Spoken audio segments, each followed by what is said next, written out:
What's up, everyone? I'm Scott, And I'm Jason. and you're listening to Liquid Carnage. My friend, it is another beautiful week as we close out the summertime. It's been beautiful throughout the state, but now we're having the last stand of summer 2023, record heat.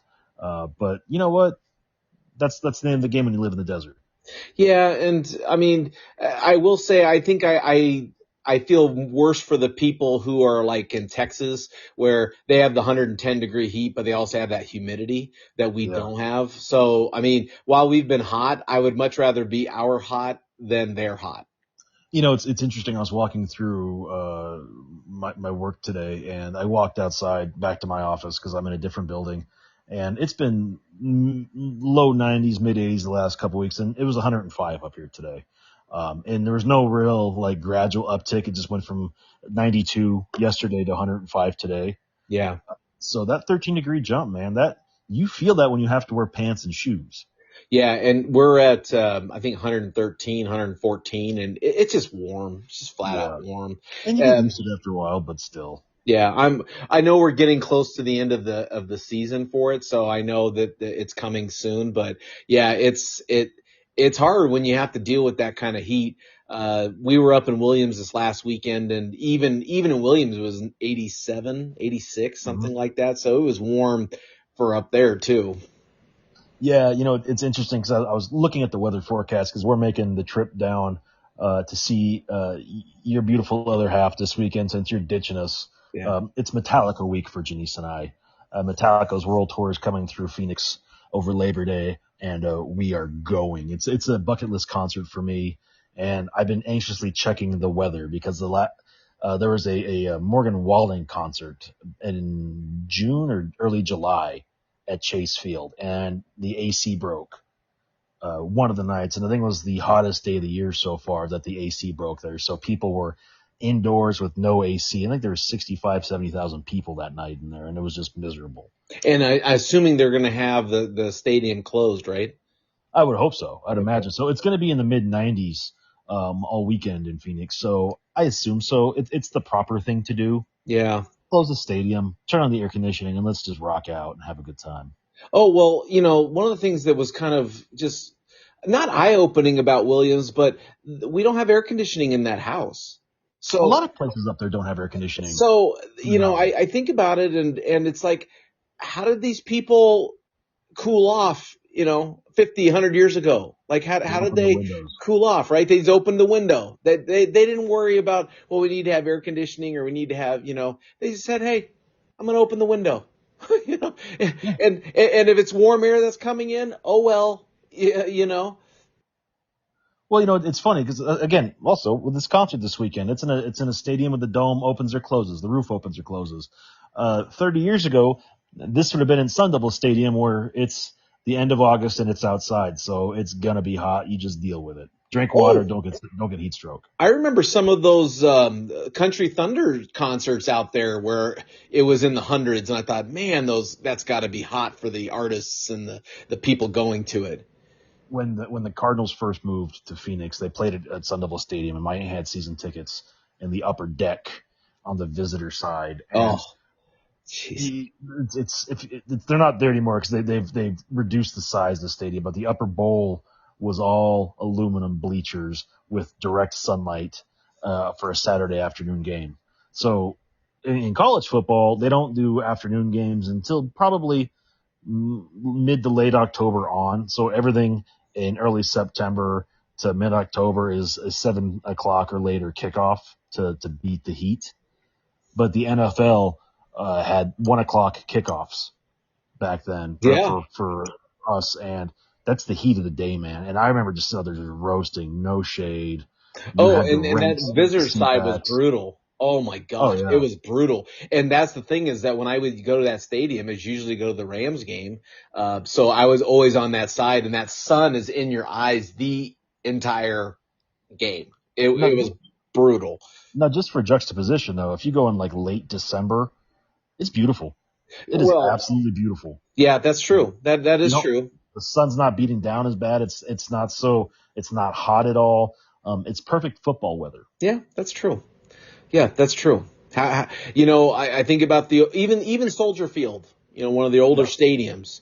Even Soldier Field has been so high teched up with the way that they built that stadium, and the original stadium has now been built around with this huge, beautiful outside facade that all the remnants of the old time stadiums where it's just basically turf, bad seats, that they're gone. They're gone. Yeah. Yeah, now it's when you talk about professional sports, the way they have to just renovate everything and modernize it. I see the renditions for all the new stadiums they're building, both in baseball and football and basketball, and it's mind blowing. The Tennessee Titans are getting ready to start building a new stadium for their football team, and it's funny because when you look at it, they're being made fun of online because they look like a Topgolf. Yeah. It looks like a giant Topgolf from the entrance, but you know what? That's how a lot of these look now. They're modern because the stadiums don't go up; they dig them down deep into the ground, so everything looks like it's like a 3 or 4 story building, when in reality, it's probably 10 to 15. Just most of it's in the ground. Yeah, I see. Right. Yeah. Those stadiums. I mean, I went to SoFi Stadium, a couple years ago, the year that they won the Super Bowl. And, that's completely open stadium. I mean, Yeah. when you are in the stadium, you're not enclosed. There's openings to the outside all over the place. Cause Los Angeles can do that, right? They can have an open stadium that's, open to everywhere. There's no roof. If it's raining, the Rams are getting rain, or Rams or Chargers are getting rained on. So. Well, only if it's blowing sideways. Otherwise, it's not so bad. Do you feel like we've become softer as a country because we've become accustomed to all these little nuances and stuff that need to be like special? We're not strong enough to deal with the bad seats and non-air conditioned.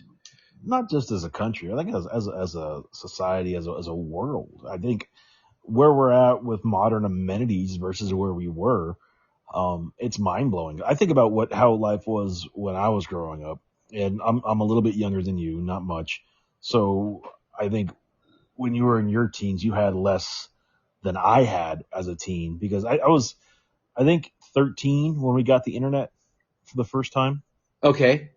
And it was interesting because you had access to all the world at your fingertips. Yeah. Just figure out how to get there. And I remember my mom and I going to Smith's, and right after we got it, and I went to the magazine section, because there's a section of magazines and comic books, and that's where I would hang out when she would shop. And I was looking for websites I could visit, and you have like NFL.com or Amazon.com. I didn't realize it was a shortened version of the websites back then. So I would sit there with a piece of paper writing down the full address just to make sure I accessed a certain page. Oh my gosh. Okay. Yeah. It's just, it's interesting, as you evolve, because that's when you had to dial up. And if you didn't dial up right, then, you had no connection and everything was slow. And then it just progressed from there. But yeah, man, it was how I grew up as a teen versus, because you didn't have that as a teen. No, when we finally got it, when we finally got the internet, I was an adult, and I remember that that as an adult, we actually had to get if you didn't want your phone line to be used, so you couldn't answer the phone because we still had phones at that point. You actually had to get a second line put into your house so that would be the line that you would use to dial into the computer to get the internet. Yeah. And now it's like, we were talking in pre-production that, I had 2 computers. I had my phone, her phone. We had, all of our Echoes and Alexa stuff. I mean, everything's online, right? Yeah. There's no like competition of, okay, you can only use one thing at a time. 40 years ago, 30 years ago, or I guess 30 years ago, yeah, you had one dedicated line for internet. Otherwise, you weren't able to use your phone. Yeah. But that's just the evolution of society, though, too, with the internet starting over the phone, and then we had DSL, direct service lines, cable modems, to everything's fiber optic now and getting faster. And I remember I got my very first cell phone in college, and it had the quote unquote internet on there. That's back when I had uh, 60 anytime minutes and 500 night and weekend minutes. So that's how long ago that was. And that was a good deal. But I remember, Scott, you gave me my first smartphone. I did. You gave me my first smartphone. I did not have a phone, and you said, "Hey, I've got this extra one. I don't need it. I've already got a new phone, so you can have this old phone." And I don't remember. I think it was a Samsung. I think it was either a Galaxy, but it was like Galaxy 2 or something like that. Yeah. And I thought that was the neatest thing in the whole wide world. Oh my gosh, the smartphone. Back then that was like, wow, I have a smartphone. Woo. Yeah, right. I mean, but that's the evolution because we got along before smartphones. When you went on vacation and you had to know how to get somewhere, my dad would bust out the old map. We had An the we had actual the physical map, not we had the maps. Rand Yeah, McNally map, yeah, like yeah. map book he would get from Costco every couple years, and Right. he would figure out where we're going, how to get there, and now you just plug it into your GPS and go. But how wild is that? Thinking about having a map book back in the day of all the maps of all the states and the particular cities, and having to stop and get one when you're in Los Angeles trying to figure out how to get to Disneyland.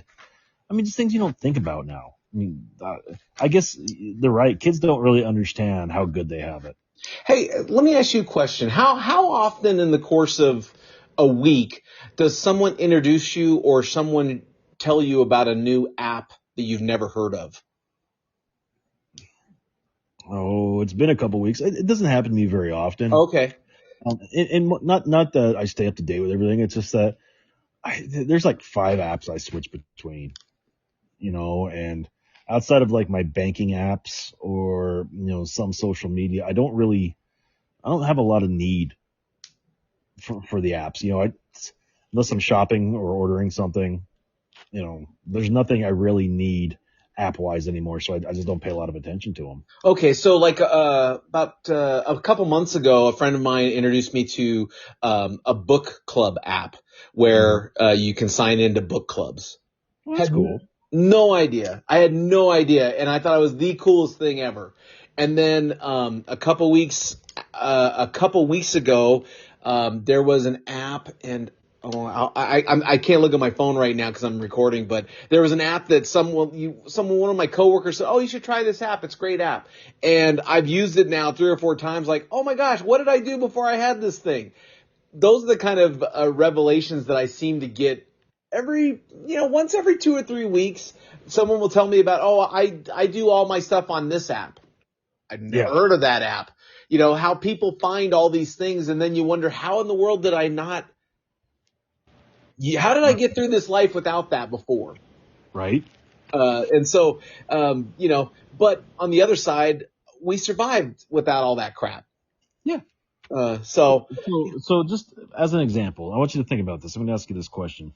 Cell phones and electronics aside, what is one thing you use now all the time that was not around when you were a kid? ooh, ooh. Air fryer. I use an air fryer a lot. Yeah. You know what's funny is, I don't think in my whole childhood, any frying that was ever done was basically a ton of vegetable oil in a pan, not even like a fryer, but a pan. And my mom would fry up like chicken, or she'd fry up, something else, but it was always with vegetable oil in a pan. so it's interesting. Air fryers have been around since I was a kid. They were called, cyclonic ovens, or I forget whatever it was, but it used to be an infomercial. Okay. And I used to watch the infomercial all the time. I think it was the coolest thing. And my mom actually found one at a church junk sale right before I went to college. And she got it for me. And it was a clear top, round, like you open up the top, it was connected to the base. You put your stuff in, you close it, you set the timer for like 5-10 minutes, whatever else, and it cooks everything. Yeah. I went to college, man. My college man, I use that all the time. Like once we figured out how to use it, I get hard boiled eggs. It did chicken nuggets, chicken. We did everything in there, and it was amazing. Yeah. But then it broke and it went away. We didn't think about it, and then probably about 10 years later, all of a sudden this new contraption, an air fryer, is back doing the exact same thing that this thing was doing 10 years prior. Yeah. Wow. And probably better too. Yeah, I think so. Probably Maybe, better. I don't know. Oh, It's you all know another relative thing that opinion. we use all the time that I never had as a kid? Hmm. Those you can have those little air fresheners that plug into the wall and then they, produce a scent. Yeah. Ours was you stuck it on the wall and you just twisted like a little cap and it exposed like a jelly underneath and that Hmm. was where the fresh scent came from. Yeah. And now we just plug something in the wall and just produces the smell, like anything. Well, what I think is interesting now is Home Depot had this the other day. It is a 1 unit washer dryer where you don't have to move the clothes. It does both in one. Oh, okay. And I thought that was the coolest thing in the world. And like, where has this been? I Yeah. will happily pay $3,000 for this because this is amazing. And you open up, more space in your laundry room. Yeah. Now, hey, okay, so we've asked things of what kind of things do you use now that you didn't have as a kid? Me, the way I watch television, I don't have cable anymore. Yeah. Satellite gone. Everything's streamed. Yeah. Yeah. No I cable. think that's pretty impressive. Uh, my dogs have GPS trackers in them, Yes. so if they get lost, they could be scanned Right. at the Yeah. pound. And I think that's the coolest thing. Yeah. It's just Well, and that's all technology though, right? That's all technology stuff. Is there anything that you use that is not necessarily technology, but is a tool or something that has now come out that wasn't available when you were a kid? I it's honestly, aside from my pellet smoker, Oh, okay. I can't really think of anything. Yeah, we didn't. I mean, we didn't necessarily have. I'm sure we did have smokers, but nothing that was not industrial or Yeah. was handmade. Someone handmade a smoker. There was no such thing as a smoker that was retail that you could just anyone and everyone could buy one.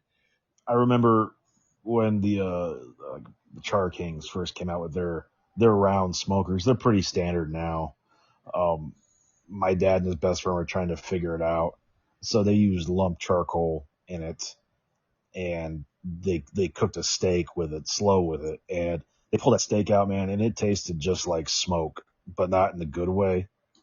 It tasted like the thing just bathed in charcoal smoke for 3 hours and was terrible. Ugh. For So it years, totally ruined all that meat that you just tried to smoke. ruined all of it. And for Ugh. years, I didn't want to touch smoked meats because I didn't understand that they just did it wrong, and once you start, I guess that's one of the things, the modern advancement of the cooking show and game competition on TV. Once you saw how to actually smoke foods and the differences, it's changed my life. I think anyone that's paid attention to me or has been close to me in my life understands the love I have for creating smoked foods and smoked meats. Yeah, and kind of piggybacking on that, one of the biggest things that I always question how the hell did I survive without it is the ability to find instructions on recipes, on fixing something, on how to, Yeah. how to home hack something. How did people figure that stuff out without someone else telling? I mean, you know what I mean? Someone had to figure that stuff out, but 40 years ago when I was a kid, I mean, they called it jerry rigging. Yeah. You just kind of and that's why duct tape was always such a as long as you had duct tape, you could pretty much fix anything, right? Yeah. Well, that's the interesting thing, and you're right. Like, I watch a lot of these cooking shows, and they talk about different techniques that you in the past you'd only know if you were classically trained in French cooking, or you worked over in the Asian continent in a particular country learning techniques on how to make their food. When I hear a certain term now, I can just pick up my phone and Google it, and then watch videos on how to do it. So I become an expert at it when I try it, and I think that's you know something that had I had that when I was a kid. Oh my God. Yeah. Can you You know, now let's go the other way. Can you think of things that you use every day that have not changed since you've been a kid? oh yeah, man. And, well, you know, vehicles. I mean, they've gotten more technologically savvy, but they're all still basically the same. I don't know, man. Our car We're has a not, we're, backup camera now. Our car has sensors to tell you when you're too close to a curb. yeah, I but mean, I'm talking about like it's got four wheels and it steers. yeah, but I have a tough time with that one because I have a 2005 car that does not have an automatic door unlocker. Yeah, That technology, yeah, you're right. Can I still unlock the door? Yeah. I have to take a physical key, insert it into a lock, and turn away from the lock. I'm not So actually sure my truck keys ever actually been in my door lock. exactly. Like Noreen's has never been in the door lock ever in that Yeah, car that she has.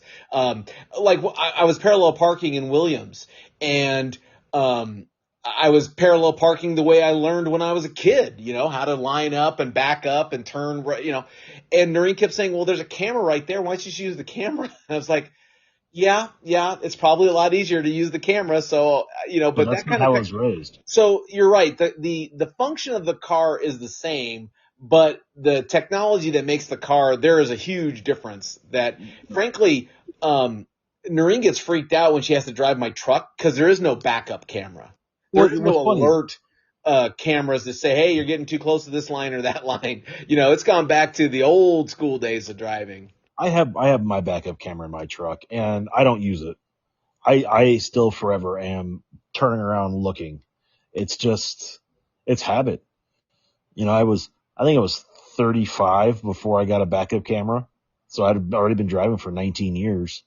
So you just get used to looking behind you when you're backing out. Yeah. Yeah. Yeah, there's been a couple things that I use to this day that have not changed one iota from what I had as a kid. Um, while there might be more bells and whistles, coffee makers are exactly the same. Yeah. You put the coffee in a filter, you put the water in the tank, you turn it on, it brews the coffee. That has Yeah. not changed. You know Um, what I will tell you though is what I've got no interest in learning on how to use uh moving forward is like AI. you have I no, you don't have any interest in that one. I have no interest in AI. That's just one of those things like, man, all right, I get it. You know, I played fantasy football in this league. I've been in it for 19, 20 years, and I was talking to my partner. He's going to get his master's degree in that, and he was telling me how AI has helped him tremendously in like getting research for his master's papers. And I'm thinking, but don't you guys have hard mechanisms in place to prevent people from using AI to help with schoolwork and everything else? And if you have this at your fingertips, it kind of negates a lot of the need for education at that point too, which is going to contribute to the downfall of society. Yeah, I kind of like the ability of creating something on my own. So like for example, I send letters to my friends. They're Mhm. stupid. They're just me communicating one-sided, just want to let you know I'm thinking about you letters. They're very sweet letters, so What? don't count Well, yourself out. what? Denise got very teary eyed when we got ours last week. Oh, well, let me ask you this. If you found out that all those letters were written by AI, it would Uh huh. change the meaning of the letter. It would, and I'd be very disappointed in his handwriting because if it's AI, it should be able to write much cleaner. Yeah, it But should. the smudges and the teardrops make it very, you know, Yeah, epic. I think I got the paper wet is what happened on that one. But that's Oh beside the point. I'm like you. I mean, while I could see AI as a powerful tool, I'm just the type of person that likes to do the creative stuff myself. And yeah, know that it's not going to be perfect, and sometimes I'm going to scratch a word out, or like you got a letter that had smudges on it. um at least I can say, you know what, though, I wrote that, I thought that up. And so I'm kind of like you. I may use AI for something, but I certainly wouldn't use it to write my papers. well, and I think that's why I'm very drawn to the culinary arts for my recreation because there's very much an artistic uh, sense of accomplishment when you make something that is better than expected or looks better than you thought it would or just comes out perfect because there's very limited ways AI could do any of that.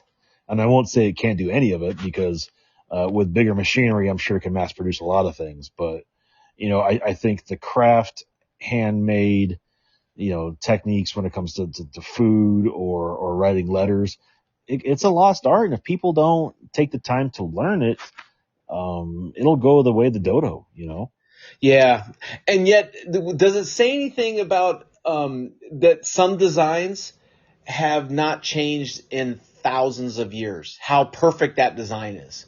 Yeah. I mean, if you can't build, a better way to do it, then if it ain't broke, don't fix it. Like forks, knives, spoons. Yeah. That technology, if you want to call it technology, has not changed in thousands of years. That Well, you was could good perfect try. 'Cause design. there is a spork.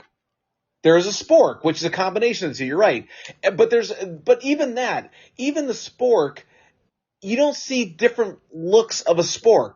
You know what I mean? Yeah. All forks pretty much look the same. All knives pretty much look the same, and all spoons, sporks look the same. But they don't all That's have the same uses. that is a perfect designed.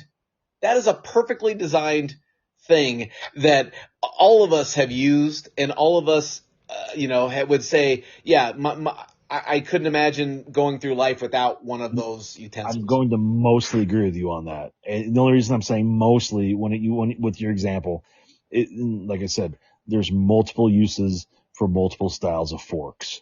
Salad forks, dessert forks, dining forks, appetizer forks, cocktail forks, serving spoons, teaspoons, dessert spoons.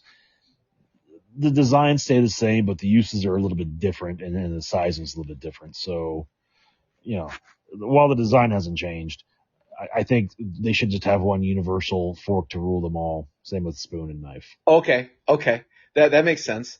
I think about toasters. The Yeah. concept of a toaster has not changed since I was a kid, and I don't know how long toasters were around before I was a kid, or before I was even born. But the toaster is a universal, like that design. Whoever created that design, they haven't changed it much. They've Genius. added a couple features, or they give you like a way that you can burn, burn a picture on your toast if you want to. They've got toasters that can do that, but for the most part, the technology is pretty much the same. Yeah, and it's cool. But I think that's the moral of today's story. It's we have inventions every day, every year that are created that we'll use moving forward, and not think twice about like our cell phones, like the internet, computers. But somehow we got along for hundreds of years of the human civilization before they're even thought of, or the ability to have them was even available to us. So as we evolve in a society, as we're starting to wrap up the show, I'm curious as to what is next. What is on the verge of being made that we don't know about yet, or what's going to be adapted that's already here that could be the next great thing. Well, maybe you said it best that when the design is so perfect, um, maybe that's what determines what's a necessary and what is needed. But if you didn't have it, you'd still survive. Yeah, it's funny. Just a little last anecdote. A couple years ago, my dad had to have a cataract taken out, and they like replaced the lens in his eye and whatever else. And my mom has a very similar issue. And I said, "Are you going to get your cataract taken care of before it gets too bad?" She goes, "No, it's not that bad. I can wait a couple years." And besides, I keep thinking if I wait long enough, those night vision contacts like they had when the Bin Laden raid back in 2012, if those get turned out to the public anytime soon, I'll just have that put in so I don't have to, so I can see everything at night now. So she's at least thinking ahead, but she's also delaying what needs to be done. So I She's have to give waiting for the technology to catch up. her exactly. There we go. I Exactly. love it. That's awesome. Yeah. So as we wrap up today's show, what is something that you use every day that you didn't use as a kid? We want to hear about it. Hit us up on Facebook, Instagram, or Twitter, all at Liquid Carnage. If you have any fantasy football tips for our EP, Tom, he needs to hear it because it's getting to be draft season and he needs all the help he can get. Hit him up on Twitter and Instagram at Liquid_EP. Yeah, that was. We got two big drafts coming up now. I got to get ready for them. Oh, jeez. Yeah. I'm I had my first one yesterday, and it's interesting. So okay. it's that time of season. That's It's that right. time of year. That's right. So that being said, Jason, take us home. Hey, thanks for listening, everybody. We really appreciate you as always. That was Scott. I am Jason. And as always, if you never know quite what the